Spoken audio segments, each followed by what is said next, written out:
Alright guys, welcome back. This is the final game. Last game was a very, very close game. Ended up winning. So we are playing first again.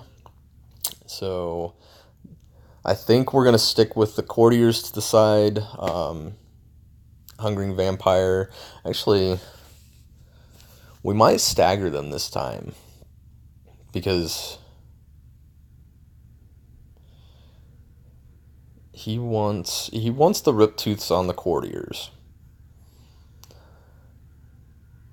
And I want to make sure. You know what, guys? Tell me in the comments below if you think that I would should have, set up anything differently. Um,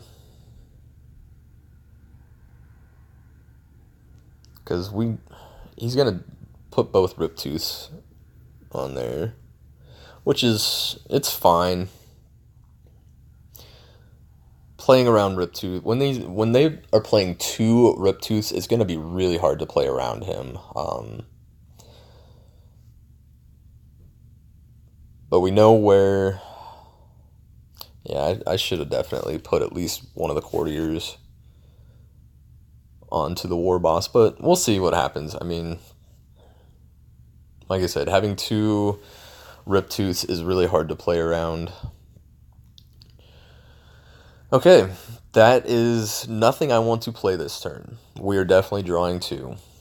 So, which is perfectly fine. We can finally play with a few cards in hand. But we're gonna get overwhelmed with card advantage.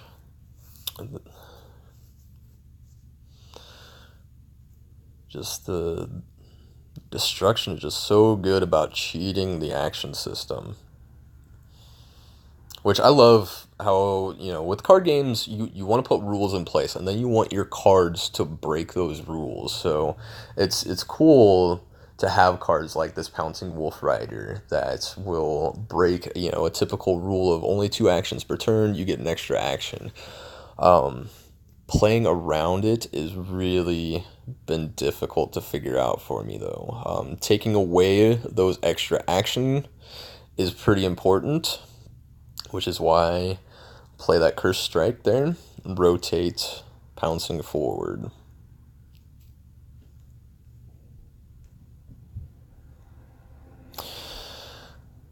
He also has the Big Stabba, which is going to do additional damage if we don't play a unit there.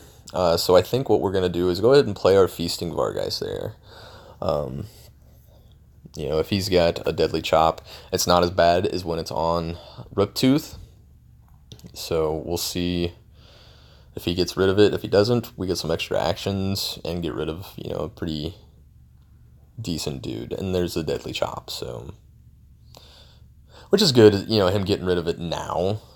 That's fine. And he wants to. I mean, more damage to stay out there. Pressure on me. It's what he wants to do.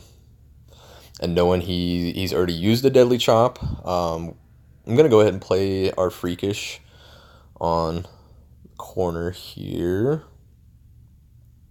I could use Devour. And I think I will. We'll go ahead and Devour Big Stabba. Give him... Do we want to give him the extra actions, though? The damage is good, and we don't have a unit to play there. So I think that's what we do, is go ahead and let him have the extra actions. Because then it also will quest us. So... And our Vargeist gets put back into our deck, so that was good. He's got another Deadly Chop, so that's going to be really annoying. But both Deadly Chops, if he uses it here, I don't know if he'll use it here. Yep. Get those actions going. Oh, man. So many actions. It is hard to play against that.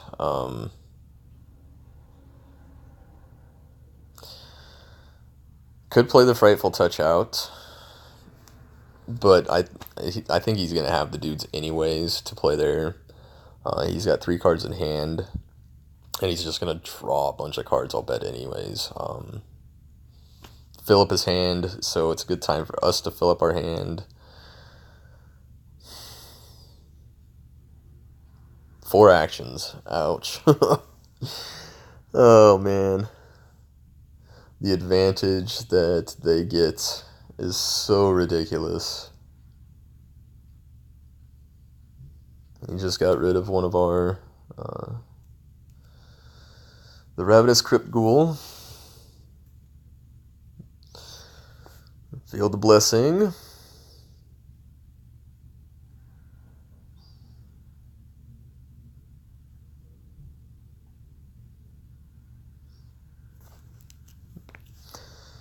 Alright, so as you saw, I mean, he just filled up his board with more threats, get rid of my threat, reveal some blessings.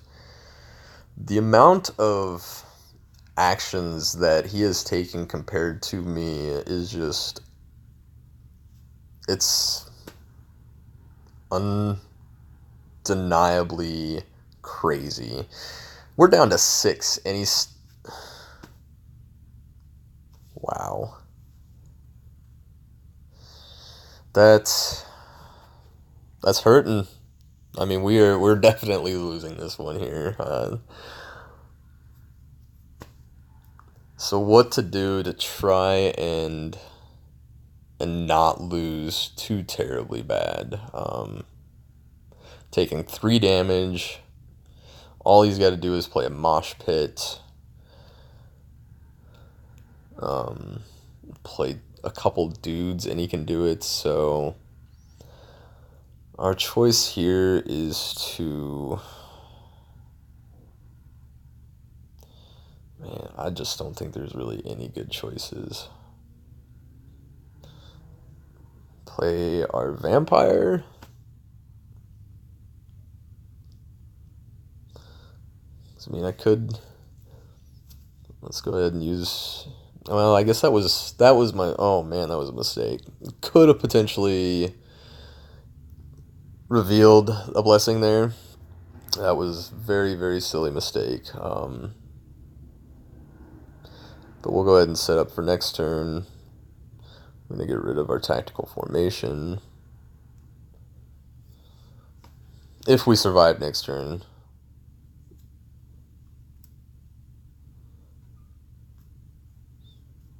So yeah, if I would have revealed that blessing there and shown Orb of Immortality, all of that stuff would have stayed there. He's not playing hardly any stacking units.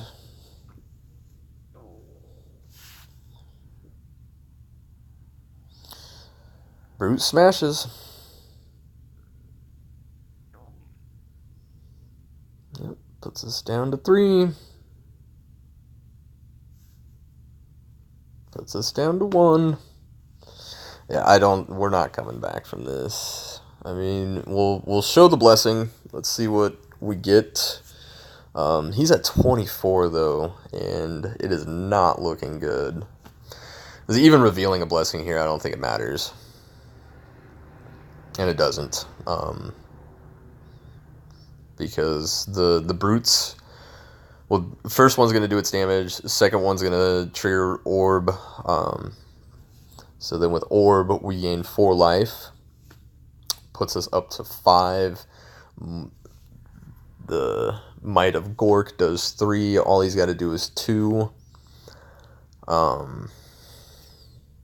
So, with that said, I think we just throw out... We can't play Frightful Touch. Both of our wizards are being used. So, yeah, we'll just draw a card for our last one here.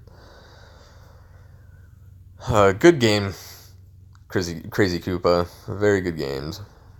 Oh, I looked at that wrong. So I mean, we're still at 3, but left to right is how things are played out.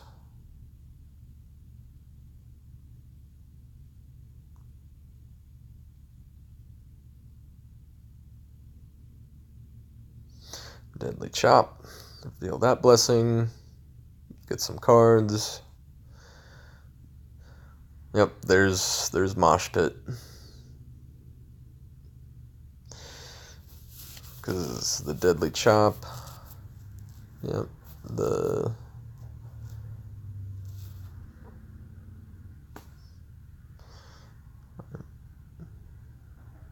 there it goes.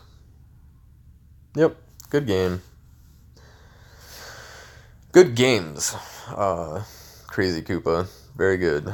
Thanks for playing. Thanks for watching, guys. Made some play mistakes. I am definitely not one of the top players. I'm more of a casual competitive player. I like to play casually. There's Crazy Koopa. Good